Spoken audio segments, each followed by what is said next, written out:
menuntut larangan, ya kan? Apa istilahku fi'la biqaulin mimman dunahu ala sabilu wujud.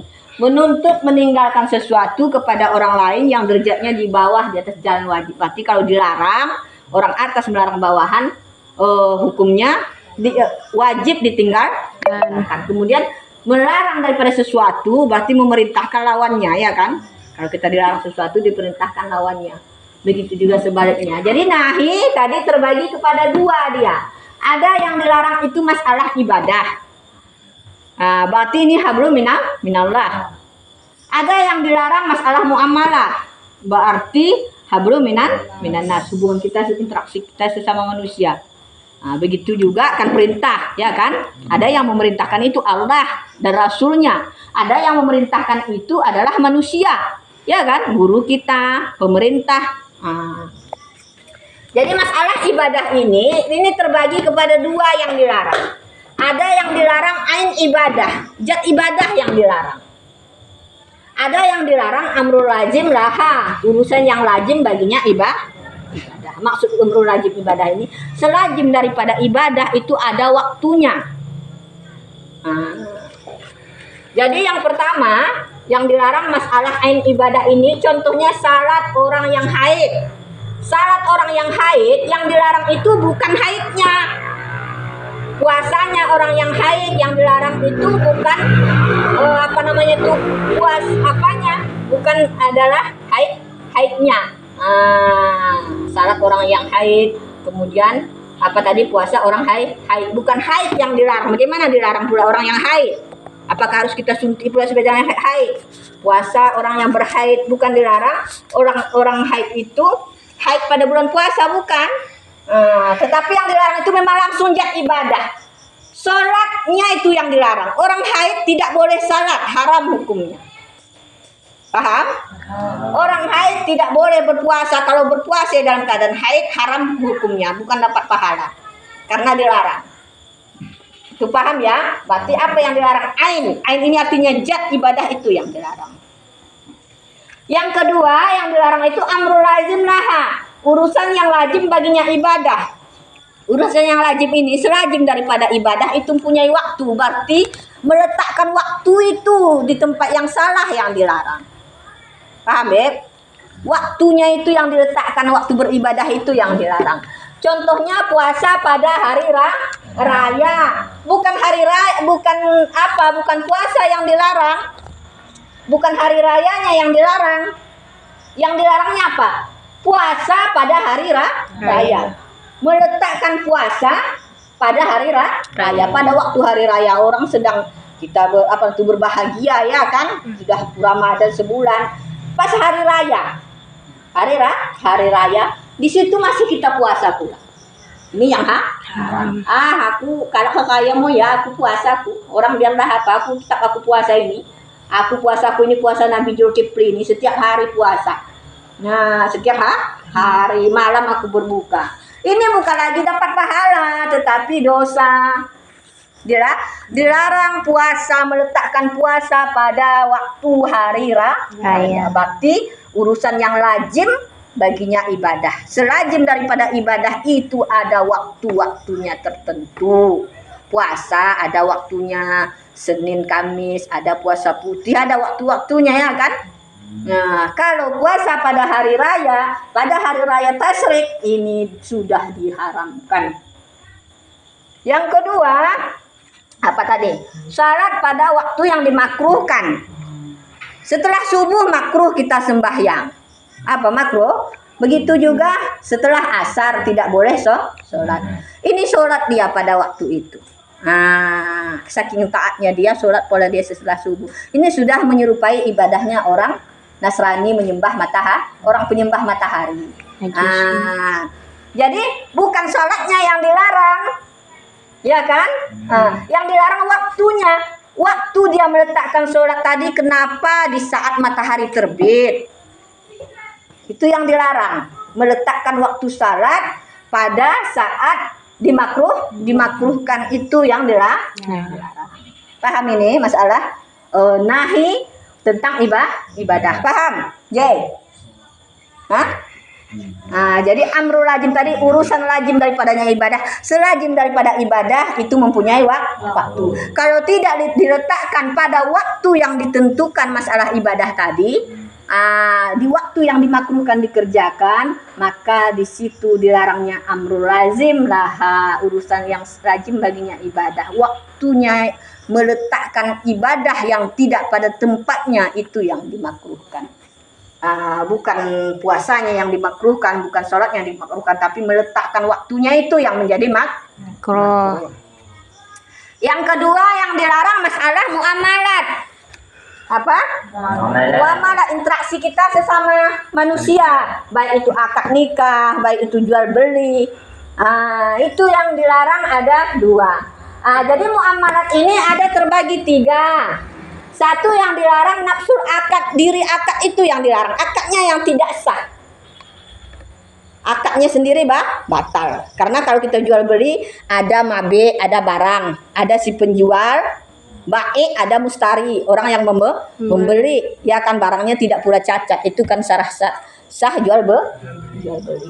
Ini yang dilarang itu memang diri akadnya tidak sah. Baik hisah, jual beli dengan cara melempar batu. Ini ada Yahudi dulu. Ini macam permainan dia apa namanya pasar malam ya. Saya lempar tap bola. Ada situ 1, 2, 3, 4, 5 sampai 10. Kalau kena nomor 3 itu yang saya beli. Entah isinya ini penghapus yang jorok, tetap saya bayar 50.000. Ini kalau ke pasar malam jual beli seperti itu ada Yahudi, itu batal.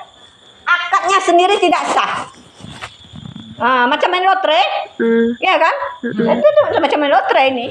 Saya lempar, mana yang kena itu saya beli. Kalau nggak kena, uang habis. Itu kan sudah macam dia. Ini dilarang akadnya, tidak sah. Berarti nafsul akad, diri akad yang dilarang. Cara akad itu yang dilarang. Barangnya tadi ada, ya kan? Uang kita ada, penjual ada, lengkap sudah syaratnya, tapi akadnya yang tidak sah.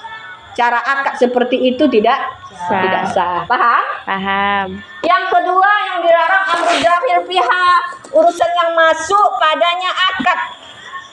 Apa contohnya? Baik mulakih, jual beli, sesuatu yang masih dalam kandungan. Ini ada kambing Roni. Kambing Roni ini sedang hamil.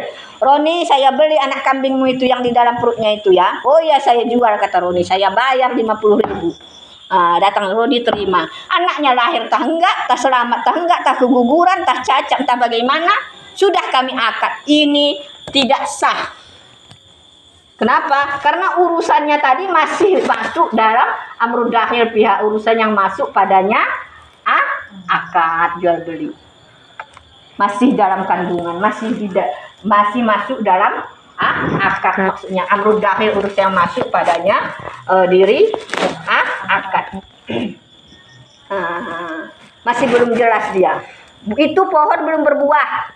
Batang batang ini masih nampak mutik-mutiknya, belum jelas. Itu saya beli buahnya itu ya, Habib ya, saya bilang ini uangnya ya, saya jual. Itu juga tidak sah. Karena belum jelas buahnya itu. Kecuali memang sudah jelas, oh ini sudah tinggal panen, saya jual. Buahnya ini semuanya, pohonnya nggak saya jual, itu sah.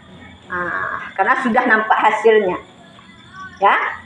Paham? Jadi sesuatu baik mulakih itu, sesuatu yang dalam kandungan ini dilarang amrul dakhil namanya, urusan yang masuk pada jual beli. Kan masuk ini.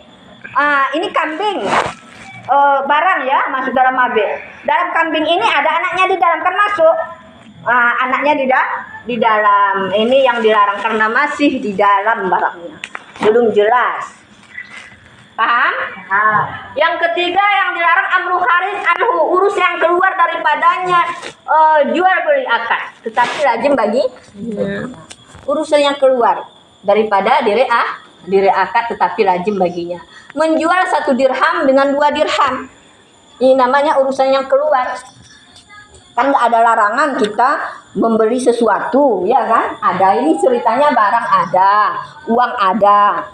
Tetapi tadi keluar daripada masalah jual beli, amru kharij, urusan yang keluar daripadanya masalah apa namanya muamalat, tetapi lazim baginya. Selazim daripada jual beli itu harus meredai. Itu ya, supaya jangan terjadi riba. Ini kalau uang kita 1.000, kita minta dibayar dengan uang juga, tetapi 2.000.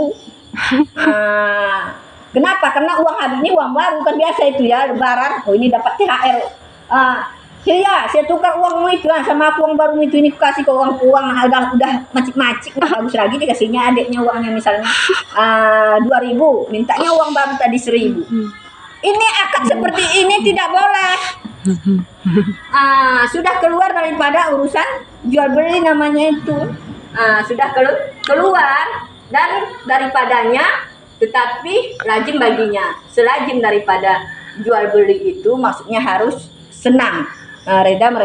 Kan enggak, sebenarnya kalau tahulah kita itu uang kita tadi sudah tidak bernilai lagi, kurang nilainya, kan nggak bisa reda itu. Tapi karena anak-anak maulah dia macam hatim lah, ditukar uang koyak-koyak, ya kan? Kita minta uang barunya, mau dia karena dapat 2.000.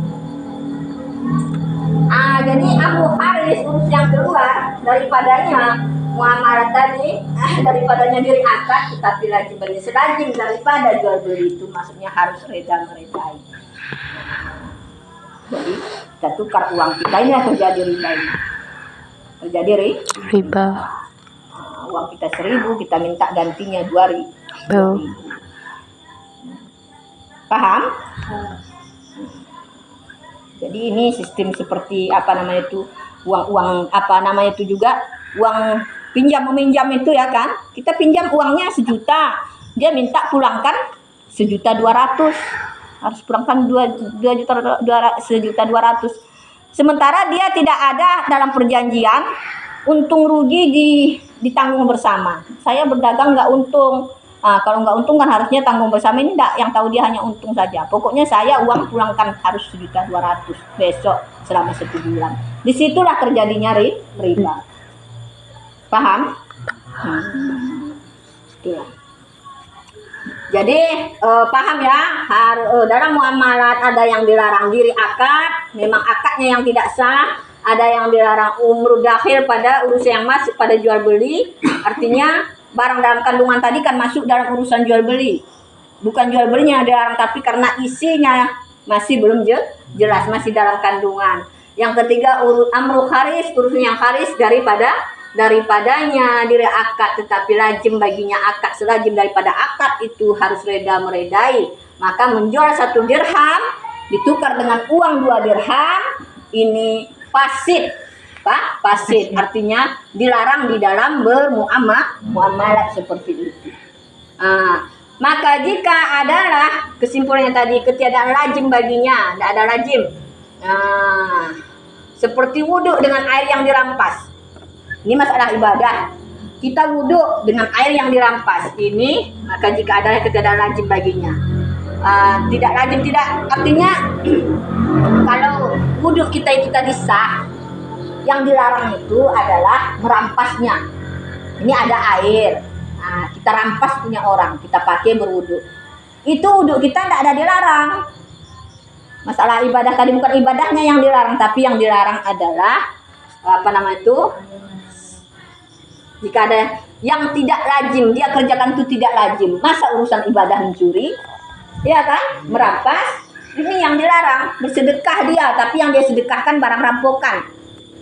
Dia sedekahkan barang yang tidak halal, hasil korupsi dia sedekahkan. Ini yang dilarang. Dilarang. Karena sesuatu yang tidak halal bagi kita, tidak halal juga untuk orang lain. Ini dalilnya. Kemudian contohnya seperti jual beli, misalnya lagi kan, seperti jual beli pada waktu Jumat. Jual beli itu tidak dilarang, tapi meletakkan jual beli pada waktu Jumat, orang sedang Jumat, itu yang dilarang. Tidak menunjukkan ia di atas fasid. Artinya akad tetap sah. Kita jual beli ketika pada hari Jumat, orang sedang Jumat, kita akad, ini sah. Yang dilarang, yang apa tadi? Yang dilarang itu fasidnya di situ adalah ketika kita melakukan pada saat Jumat. Kan dilarang di Al-Quran kan gitu ya. Hendaklah engkau apa ayatnya itu? Jainuddin. Jadi kalau sudah selesai Jumat silahkan berdagang, itu ada ayat ini kan. Kadang tidak bagi barang telah dipahamkan oleh kalam musanni. Jadi kalau musanni mengatakan itu apa namanya itu wudhu dengan air yang dirampas tadi itu memang dilarang. Dilarang. Begitu juga pada meletakkan apa namanya itu salat Jumat, jual beli pada saat orang sedang Jumat. Kalau sudah Jumat tidak dilarang. Paham, Doni? Nah, jadi di situ ada khilaf. Masalah khilafnya bukan masalah apa. Kalau masalah haramnya tetap haram. Ya, haram berwudu dengan air yang dirampas, haram berjual beli dengan apa namanya itu dengan pada hari Jumat. Nah, khilafnya di mana? Ada yang mengatakan jual belinya tadi tidak sah, ada yang mengatakan sah karena tidak fasid. Karena lengkap ya, ada penjual, ada pembeli, ada barang, maka tidak fasid. Di situ yang berbeda khilaf ulama. Ada yang mengatakan sama sekali tidak sah, ada yang mengatakan sah karena tidak menunjukkan di atas fasid jual beli. Kenapa tidak fasid? Ada barang, ada penjual, ada pembeli. Dilarangnya di situ karena meletakkan pada saat Jumat, sama berarti mirip dengan yang ini tadi, meletakkan selajim daripada apa itu mempunyai waktu begitu ya kan. Sama seperti ini miripnya batu kalimat di bawah. Udah.